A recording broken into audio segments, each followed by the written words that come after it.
Jesus said if we abide in his word, we are truly his disciples, little Christs. He said his words are spirit and are life. It is the Spirit who gives life. Dwelling upon the words of the Logos, who is Jesus, will inevitably bring a manifestation of the Spirit.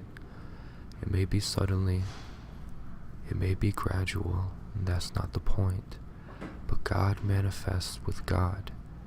If you want a manifested, contemplative state of consciousness, abide in the word of Jesus. God is a God of genuine sincerity.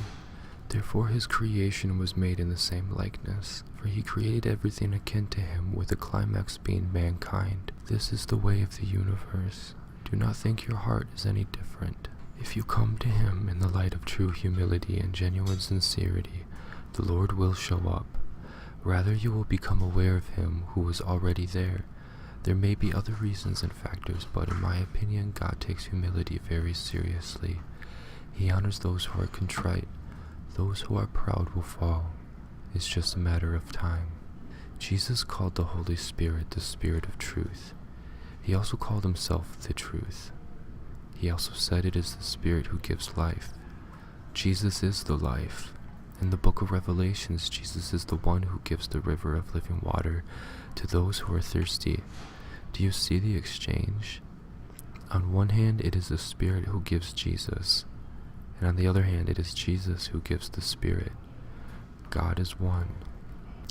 Abiding in the Word coincides with loving one another, for that is the commandment that God has given us, to love one another with the love the Father loves us with. This is the same love that the Father loves the Son with, through, in, and by the Holy Spirit. We love because he first loved us. We must drink in his Spirit in order to do this, for only God knows how to love God properly. But he is commanding us to do so. What does this mean? He has brought us into our new nature, which is divinity, through his death and resurrection, in order to bring us into the love dance of the Trinity.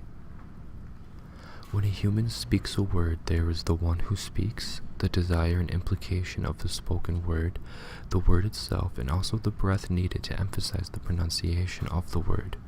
So it is within God. The Father speaks. The Son is the Logos, which is the desire to communicate, the implications within the communication, and the word itself. The Holy Spirit is, of course, the blissful breath of God, the sweet, pure ecstasy